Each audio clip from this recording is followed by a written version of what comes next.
할렐루야. 이 아침에 예배 자리에 나오신 성도님들을 주님의 이름으로 축복하고 환영합니다. 함께 이 시간 기도하고 예배하도록 하겠습니다. 함께 기도하겠습니다.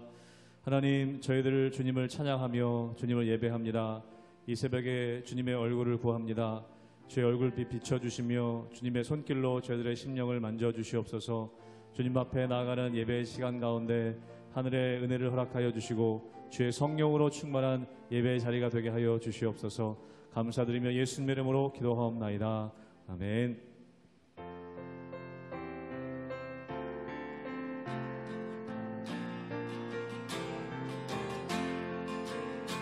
주 안에 있는 나에게 딴 근심이 있으랴. 십자가 밑에 나아가 내 짐을 풀어 주 안에 있는 나에게, 주 안에 있는 나에게 딴 근심이 있으랴. 십자가 밑에 나아가 내 짐을 풀어내 주님을 찬송하면서 할렐루야 할렐루야. 내 앞길 멀고 험해도 나 주님만 따라가. 그 두려움이 변하여 그 두려움이 변하여 내 기도 되었고 첫날의 한숨 변하여 내 노래 되었네. 주님을 찬송하면서 할렐루야 할렐루야. 내 앞길 멀고 험해도 나 주님만 따라가리. 내 주는 자비하셔서 늘 함께 계시고 내 궁핍 밤을 아시고 늘 채워주시. 주님을 찬송하면서 주님을 찬송하면서 할렐루야 할렐루야. 내 앞길 멀고 험해도 나 주님만 따라가. 내 주와 맺은 언약은 내 주와 맺은 언약은 영불변하시니 그 나라 가기까지는 늘 보호하시. 주님을 찬송하면서 주님을 찬송하면서 할렐루야 할렐루야. 내 앞길 멀고 험해도 나 주님만 따라가. 주님을 찬송하면서 주님을 찬송하면서 할렐루야 할렐루야. 내 앞길 멀고 험해도 나 주님만 따라가리.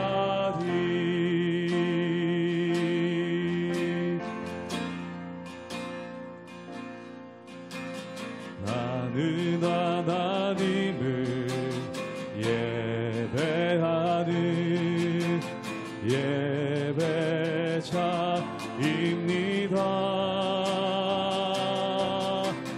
내가 서 있는 곳 어디서나 하나님을 예배합니다. 내 영혼 거룩한 은혜를 향하여 내 마음 완전한 하나님 향하여 이곳에서 바로 이 시간 하나님을 예배합니. 나는 하나님을 예배하네. 나는 하나님을 예배자입니다. 내가 서 있는 곳, 내가 서 있는 곳 어디서나 하나님을 예배합니다. 내 영혼 거룩한 은혜를 향하여 내 마음 완전한 하나님 향하여 이곳에서 바로 이 시간 하나님을 예배합니. 내 영혼 거룩한 은혜를, 내 영혼 거룩한 은혜를 향하여 내 마음 완전한 하나님 향하여 이곳에서 바로 이 시간 하나님을 이곳에서 바로 이 시간 이곳에서 바로 이 시간 하나님을 예배합니다.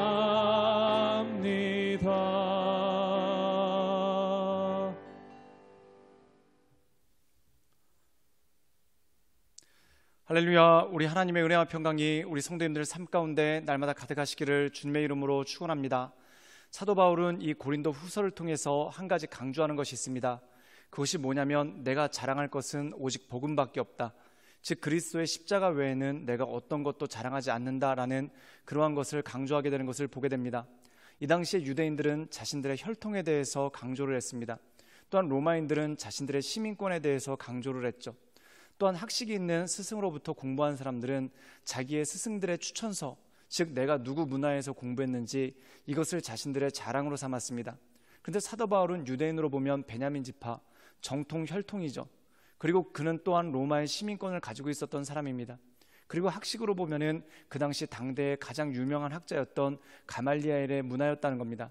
그런데 사도 바울은 이 모든 것 어떤 것도 그가 강조하지 않습니다.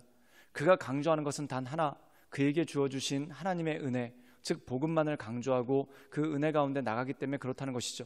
그리고 그가 예수님을 믿게 된 것이 그의 혈통으로 비롯된 것도 아니고 또한 그의 로마 시민권으로 비롯된 것도 아니고 그의 학식으로 비롯된 것도 아니었다는 겁니다.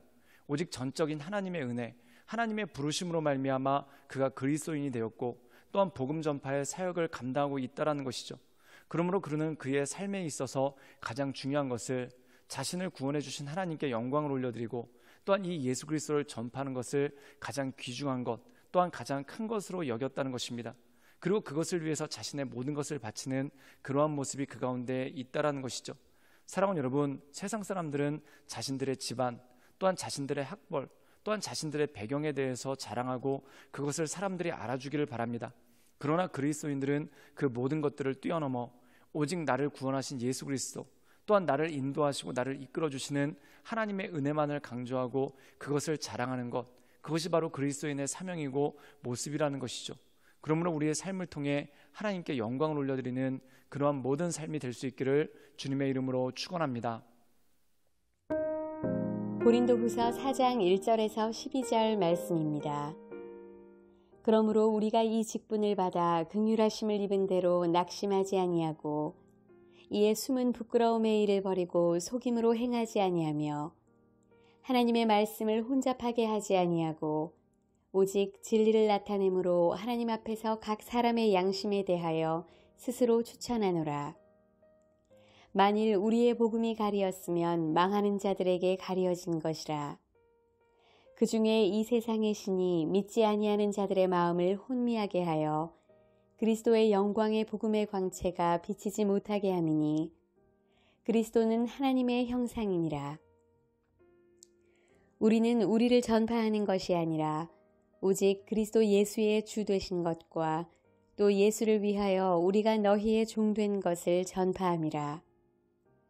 어두운 데에 빛이 비치라 말씀하셨던 그 하나님께서 예수 그리스도의 얼굴에 있는 하나님의 영광을 아는 빛을 우리 마음에 비추셨느니라. 우리가 이 보배를 질그릇에 가졌으니 이는 심히 큰 능력은 하나님께 있고 우리에게 있지 아니함을 알게 하려 함이라. 우리가 사방으로 우겨쌈을 당하여도 쌓이지 아니하며 답답한 일을 당하여도 낙심하지 아니하며 박해를 받아도 버린 바 되지 아니하며 거꾸러뜨림을 당하여도 망하지 아니하고 우리가 항상 예수의 죽음을 몸에 짊어짐은 예수의 생명이 또한 우리 몸에 나타나게 하려 함이라. 우리 살아있는 자가 항상 예수를 위하여 죽음에 넘겨짐은 예수의 생명이 또한 우리 죽을 육체에 나타나게 하려 함이라. 그런즉 사망은 우리 안에서 역사하고 생명은 너희 안에서 역사하느니라. 오늘 말씀 가운데 보면은 사도 바울은 자신을 질그릇에 비유합니다. 질그릇은 무엇일까요? 깨지기 쉬운 사기그릇이라는 것이죠. 그렇다면 복음은 무엇인가? 바로 그 안에 담겨진 보석이라는 것입니다. 즉 내가 빛나는 것이 아니라 나는 질그릇처럼 아무것도 자랑할 것도 없고 또한 아무것도 드러낼 것이 없다라는 것이죠. 그럼 나는 무엇을 드러내는가? 내 안에 있는 복음, 내 안에 있는 예수 그리스도만을 증거한다라고 그는 고백하고 있는 것입니다. 우리 함께 고린도후서 4장 7절의 말씀을 읽도록 하겠습니다. 제가 읽겠습니다. 우리가 이 보배를 질그릇에 가졌으니 이는 심히 큰 능력은 하나님께 있고 우리에게 있지 아니함을 알게 하려 함이라. 오늘 말씀 가운데 보면은 우리는 질그릇이고 그리고 예수 그리스도 즉 하나님은 바로 보배라는 것입니다. 그 안에 담겨진 보석이라는 것이죠. 그래서 그는 뭐라고 말씀을 전하고 있냐면 큰 능력은 하나님께 있고 우리에게 있지 않다. 즉 우리가 자랑할 것은 아무것도 없다. 오직 우리 안에 담겨주신 예수 그리스도로 말미암아 우리가 증거되어지고 또한 우리가 나타나는 것이다 라는 고백이 이 안에 있는 것을 보게 됩니다. 우리가 성경에 보면은 한 여인이 이 향유 옥합을 깨트려 예수님의 머리에 붓는 사건이 나옵니다. 그 사건에 보면 굉장히 상징적인 것이 있는데 그게 뭐냐면 향유를 붓기 위해 옥합을 깬다는 것이죠. 사랑하는 여러분, 그것과 마찬가지입니다. 예수 그리스도가 드러나기 위해 질그릇은 깨져야 됩니다. 그리고 질그릇이 깨질 때 그 안에 있는 온전한 예수 그리스도 즉 복음이 드러나는 것이고 하나님의 은혜가 나타난다는 것이죠. 즉 질그릇이 강조되면 질그릇만 보입니다. 즉 보석이 숨겨진 바 된다는 것이죠. 그런데 그 질그릇이 깨졌을 때 그 안에 숨겨졌던 보석이 드러나고 그 모든 것들이 나타나는 역사가 그 가운데 있다는 것이죠. 즉 다시 말해서 내가 죽고 예수님이 살아야 내 삶을 통해 하나님의 역사가 나타나고 하나님의 은혜가 나타나는 그러한 모습이 그 가운데 있다는 것입니다. 사랑하는 여러분, 생각해 보십시오. 좋은 향수를 담은 병이 있는데 그 병뚜껑이 열리지 않는다. 그럼 어떻게 되겠습니까? 그 향수는 어떤 향기도 발할 수가 없게 되겠죠. 또한 우리가 음식에 쓰기 위해서 꿀을 담아놓은 꿀을 담아놓은 병이 있는데 그 병뚜껑이 열리지 않는다. 그러면 그 꿀은 사용할 수가 없게 되는 것입니다. 즉 내가 강하고 내가 강조되면 하나님의 역사, 즉 보배로우신 예수 그리스도가 강조될 수가 없다라는 것이죠. 그래서 사도 바울은 이렇게 고백합니다. 우리 함께 고린도후서 4장 11절의 말씀을 읽도록 하겠습니다. 제가 읽겠습니다. 우리 살아있는 자가 항상 예수를 위하여 죽음에 넘겨지면 예수의 생명이 또한 우리의 죽을 육체에 나타나게 하려 함이라. 오늘 말씀 가운데 보면은 복음을 전하기 위해 필요한 것이 무엇인가? 바로 나의 죽음이다 라고 그는 고백하고 있습니다. 여기서 죽음이라는 것은 두 가지 의미가 있죠. 진짜 복음을 전하다 순교하는 것, 이것도 너무나 중요한 일이고 아름다운 일입니다. 그런데 더 나아가서 복음을 증거할 때 내가 증거되는 것이 아니라 내가 드러나는 것이 아니라 내 안에 계신 예수 그리스도가 증거되고 내 안에 계신 예수 그리스도가 드러나기 위해서 나를 감추고 나를 쳐서 복종시키고 나를 죽이는 일들이 필요하다는 것입니다. 사랑하는 여러분, 아무리 귀한 향수가 있어도 그 병뚜껑이 열리지 않으면 향기가 날 수 없습니다. 또한 아무리 귀한 꿀이 있어도 그 병뚜껑이 열리지 않으면 그 꿀은 사용할 수 없다는 것이죠. 즉 내가 주장되고 내가 강조되면 복음은 가려질 수밖에 없고 보배이신 예수 그리스도의 영광이 나타날 수가 없다라는 것이죠. 그러므로 우리가 이 세상 사는 동안 나를 낮춤을 통해 또한 나를 죽임을 통해 온전히 복음만이 드러나고 그리스도의 십자가만이 드러나는 그러한 삶을 살아가시는 우리 모든 성도님들 되시기를 주님의 이름으로 축원합니다. 함께 기도하시겠습니다. 늘 언제나 살아서 역사하신 주님, 내 인생 가운데 나의 혈통 또한 나의 학벌 또한 나의 배경을 자랑하는 것이 아니라 오직 나를 구원하시고 나를 인도해 주신 그 예수 그리스도만이 나를 통해 강조되어지고 드러날 수 있도록 주여 붙잡아 주시고 주님 역사하여 주시옵소서. 예수님의 이름으로 감사하며 기도드리옵나이다. 아멘.